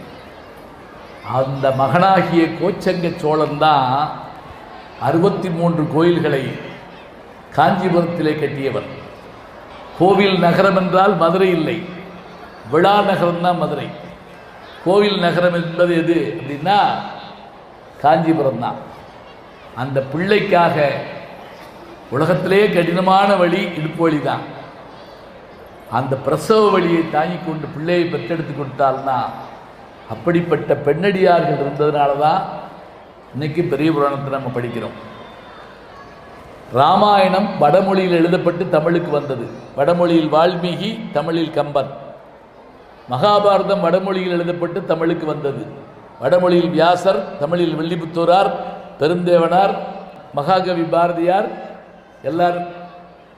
ஆனால் சேக்கிழார் பாடிய பெரிய புராணம் தானுங்க தமிழ் காவியம். ஞாபகம் வச்சுக்கோங்க, தமிழர்கள் படிக்க வேண்டிய காப்பியம் என்பதுன்னா பெரிய புராணம். இலை எப்படி போட்டு சாப்பிடணுங்கிற விஷயம் அதில் சொல்லப்படும். இப்போ இலை எப்படி போட்டு சாப்பிடணும்? நுனி இலை இடதுகை பக்கம் இருக்கணும், அறுத்த பகுதி வலதுகை பக்கம் இருக்கணும். அப்பூதிடிகள் வரலாற்றில் இந்த செய்தி சொல்லப்படுது. இலையை எப்படி மூடணும், எப்படி இது பண்ணணும் சாப்பிட்டுட்டுங்கிற விஷயம் சொல்லப்படுது. ஒரு சில பேருக்கு இலையை எப்படி மூடுறதுன்னு தெரியாது. சில பேர் அப்படியே வச்சுட்டு போயிடுவான். மூடுறப்ப இப்படி மூடணுமா? 1000 காரணம் சொல்கிறான். நான் ஒரு காரணம் சொல்கிறேங்க. எனக்கு அந்த பக்கமும் சாப்பிட்றாங்க, இந்த பக்கமும் சாப்பிட்றோம்னா, இப்படி இலையை மூடினோம்னா இதில் இருக்கக்கூடிய சோத்து பருக்கையோ மற்றதை அடுத்த இலையில் போய் படாது. இப்படி மூடினீங்கன்னு வைங்க, பக்கத்து மேலே பட்டுரும். சாப்பிட்றப்ப நாகரீகமாக சாப்பிடணும். இப்போ இவையெல்லாம் சொல்லப்படுகின்ற செய்தியாக பெரிய புராணத்தில் வருகிறத பார்க்குறோம். நான் சொற்பொழிவை நிறைவு செய்வதற்கு முன்பாக ஒரு வார்த்தை சொல்கிறேன், கேளுங்க. கடவுள் எங்கே இருக்காருன்னு நான் கேள்வி கேட்டு கோயிலில் இருக்காருன்னு சொன்னதோடு மட்டும் இல்லைங்க, எங்கெல்லாம் இறைவன் இருக்கிறார் என்பதை எப்படி கண்டுபிடிக்கலாம்? அவன் எல்லாரிடத்திலும் இருக்கிறான், எல்லா உயிர்களிடத்திலும் இருக்கிறான். எத்துணையும் பேதபுராதி எவ்வுயிரும் தம்முயிர் போல் எண்ணி ஒத்துரிமை உடையவராய் உவக்கின்றார் அப்படின்னு வள்ளலார் சொல்வார். ஒரு கதையை சொல்லி முடிச்சிடுறேன். எளியவர்களுக்கு உதவி செய்தால் அது கடவுளுக்கு போய் சேருமா? கடவுளுக்கு செஞ்சால் எளியவர்களுக்கு போய் சேருமா? ஒரு பட்டிமன்ற தலைப்பே வைக்கலாம். எளியவர்களுக்கு செய்தால் கடவுளுக்கு போய் சேருங்க. எப்படி? பழனியில் ஒரு ஜமீன்தார், பொள்ளாச்சியில் ஒரு ஜமீன்தார் இருந்தார். அவருக்கு ஆம்பளை பிள்ளை இல்லை, நிறைய மனைவி கட்டியிருக்காரு, இருந்தாலும் ஆம்பளை பிள்ளை கிடைக்கல. முருகப்பெருமான்கிட்ட வேண்டிக்கிட்டார் பழனியில், ஆம்பளை பிள்ளை பிறந்தா 10,000 வாழைப்பழம் உனக்கு நான் பஞ்சாமிரதத்துக்கு அனுப்புகிறேன். சொன்னபடியே ஆண் குழந்தை கிடச்சிருச்சு. 10,000 வாழைப்பழத்தை வண்டியில் கட்டி வண்டிக்காரனை கூப்பிட்டு போய் பழனி கோயிலில் 6 படை வீடுகளில் ஒன்றாகிய பழனி முருகனுக்கு பஞ்சாமிரதத்தை கொண்டு கொடுத்துட்டு வா. ஏன் தெரியுமா? அங்கே பஞ்சாமிரதம் அபிஷேகம் பண்ணுறாங்க. அந்த சிலை போகர் என்கின்ற சித்தரால் நவபாசானத்தில் செய்யப்பட்டது. அதில் போட்டு எடுத்தோம்னா அது நம்மளுடைய உடம்புக்கு நல்லதும்பாங்க. 10,000 பழத்தை கொடுத்து விட்டாங்க. இந்த வண்டிக்காரர் ஓட்டிக்கிட்டு வர்றாரு. பழனிக்கு ஒரு 4 மைலுக்கு முன்னாடி ஒரு இடத்துல ஒரு கடையில் தண்ணி குடிப்போம்னு இறங்கியிருக்காரு. வண்டியை நிப்பாட்டிட்டு ஒரு அம்மா குழந்தையோடு இடுப்பில் குழந்தைய வச்சுக்கிட்டு, ஐயா பசி தாங்க முடியல, பிள்ளையும் சாப்பிட்டு நானும் சாப்பிட்டு 2 நாள் ஆச்சு, ஒரு 5 வாழைப்பழம் கொடுங்க. இவர் பார்த்தார், 10,000 பழம் கொடுக்க போகிறோம்ல, அதில் என்ன குறைஞ்சி போகுது சொல்லிவிட்டு 5 வாழைப்பழமா அந்தா அப்படின்னு எடுத்து கொடுத்தார். நம்ம வாங்கிட்டு போயிடுச்சு. பழத்தை கொண்டு போய் கோயிலில் கொடுத்து வந்தார். ஜமீன்தார் கேட்டார், போனியா? போனேன். கொடுத்தியா? கொடுத்தேன். சரி போ, சாப்பிட்டு போய் படு. ஜமீன்தார் படுத்து தூங்கினார். ராத்திரி முருகன் கனவுல தோன்றி, அப்பா நீ அனுப்புன 5 வாழைப்பழம் வந்துச்சு அப்படின்னாரு. படார்னு எந்திரிச்சார் ஜமீன்தார். அட சண்டாள பாவி, 10,000 பழம் கொடுத்து விட்டேன், 5 பழத்தை கொடுத்துட்டு அம்பட்டி ஆட்டையை போட்டுருக்கு. அவனை கூப்பிட்டு வாடா. காலங்காத்தாலும் கூப்பிட்டு வந்து புளிய மரத்தில் கட்டி வச்சு அடிக்கிறாங்க. அவன் கேட்குறான், எதுக்கு அடிக்கிறீங்கன்னு சொல்லிட்டு அடிக்க. அடி, அப்புறமேல் சொல்லிட்டு அடிக்கியா. 10,000 பழத்தை என்ன ஒன்று. அட கடவுளே, நான் தான் பில்லு போட்டு கொடுத்தேன்ல, ரசீது கொடுக்கல, சத்தியமாக கொடுத்தேன். 10,000 பழத்தை கொடுத்தியா? 10,000 பழத்தை கொடுத்தேன். நல்லா யோசிச்சுப்பார். ஞாபகம் வந்துருச்சு, அடிக்காதீங்க. நடுவில் ஒரு ஏழை பொம்பளை சாப்பிடல, பட்னி அடக்கிறேன், எனக்கு பிள்ளைக்கும் ஒரு 5 வாழைப்பழம் வேணும்னு கேட்டுச்சியான்னு சொன்னான்ல, ஜமீன்தார் குச்சியை கீழே விட்டாருங்க. அந்த ஏழை பெண்மணி தான் முருகன் என்ன செய்திருக்கிறார், அந்த ஏழையின் வடிவத்தில் வந்து அந்த பழங்களை பெற்றுக்கொண்டிருக்கிறார் என்று சொன்னால், ஒரு ஏழைக்கு செய்கின்ற ஒரு உதவி இறைவனுக்கு செய்கின்ற உதவியாக. ஒரு போஸ்ட் பாக்ஸில் போட்ட லெட்டரு போஸ்ட் ஆஃபீஸுக்கு போகிற மாதிரி, நடமாட கோயில் நண்பர் கொன்றியில் அது படமாட கோயில் பரம்பருக்கு சென்றாகும்னு திருமூலர் சொல்வது போல, ஏழை எளியவர்களுக்கு நாம் செய்யக்கூடிய ஒன்று அது எம்பெருமானை சென்று சேரும் என்று சொன்னால், அடியார்களுடைய வரலாற்றைத்தான் திருத்தொண்டர் தொகையாக சுந்தரமூர்த்தி சுவாமிகள் பாடினார். அந்த திருத்தொண்டர் தொகையை தொகுத்தவர் யார் என்று கேட்டால், பின்னாடி திருத்தொண்டர் அந்தாதி என்று பாடியவர் நம்பியாண்டார் நம்பி. அந்த 2 கதையும் வச்சுக்கிட்டு தான் பெரிய புராணம் என்ற ஒரு காதையை உருவாக்கினார் சேக்கிழார் சுவாமிகள். அதில் 63 நாயன்மார்களுடைய கதை வந்தாலும் 3 பெண்ணடியார்கள், கமலவதியும் சேர்த்து 4 பெண்ணடியார்களுடைய கதையை நான் உங்களுக்கு சொல்லியிருக்கிறேன். எனக்கு என்ன பெரிய மகிழ்ச்சி அப்படின்னா, நான் 7:30 மணிக்கு தொடங்கினேன், 1.5 மணி நேரம் ஆச்சு. இந்த 1.5 மணி நேரமும் இப்படியாக உட்கார்ந்து அமர்ந்து கேட்ட ஒரு குழுவை நான் தமிழகத்தில் எங்கும் பார்த்ததில்லை, தென்காசியிலே பார்க்கிறேன். சைவ சமயத்திலே பெரும்பகும் ஈர்த்த, இப்போ நான் சொன்ன கதையெல்லாம் நடந்து எவ்வளோ காலம் ஆச்சு? 1400 1500 வருஷம் ஆச்சு. 2000 ஆண்டுகளாக பெண்குலத்தின் பெருமையை போற்றி பாதுகாப்பது நம்முடைய தமிழகத்தினுடைய மாண்பு என்று சொன்னால், அந்த மாண்பினை நாம் பாராட்ட வேண்டும். பாராட்டுவதோடு மட்டுமல்லாமல் எம்பெருமானை போற்றுகிற போது, கடவுளே நீ என்னை காப்பாற்ற வரும்போது ஆசிரியனாக வந்து என்னை ஏற்றுக்கொள் என்று நாம் கேட்போம். தட்சிணாமூர்த்தியை பார்த்திங்கன்னா குருவாக இருந்து நம்ம காப்பாற்றுவார். அருணகிரிநாதரும் முருகப்பெருமானத்திலே கேட்கிற போது, நீ எனக்கு குருவாக வந்து என்னை காப்பாற்றும்பார். உலகலாம் உணர்ந்து ஓதற்கிரியவன் என்று ஆரம்பித்து உலகலாம் என்று பெரிய புராணத்தை முடிக்கின்ற சேக்கிழார் இந்த அருமையான செய்திகள் எல்லாம் சொல்லுமாறு என்னை தூண்டியிருக்கிறார். எம்பெருமானை இறைவனாக ஏற்று குருவாக ஏற்று உங்களிடத்திலே இந்த கதையை சொல்வதற்கான வாய்ப்பினை தென்காசி இந்து நாடார் சபையை சார்ந்த பெருமக்கள் வழங்கியிருக்கிறார்கள். அவர்களுக்கு என்னுடைய நன்றியை சொல்லி, உருவாய் அருவாய் உளதாய் இளதாய் மறுவாய் மலராய் மணியாய் ஒளியாய் கருவாய் உயிராய் கதியாய் விதியாய் குருவாய் வருவாய் அருள்வாய் முகனை என்று எம்பெருமானை வணங்கி விடைபெறுகிறேன். நன்றி, வணக்கம். வணக்கம். அன்புக்குரிய யூடியூப் நேயர்களே, நீங்கள் இன்னும் என்னை நெருக்கமாக பின்தொடர வேண்டும் என்று சொன்னால், ட்விட்டர், இன்ஸ்டாகிராம், ஃபேஸ்புக் போன்ற சமூக வலைதளங்களில் பின்தொடர்ந்து வாருங்கள். நாம் முன்தொடர்ந்து செல்வோம்.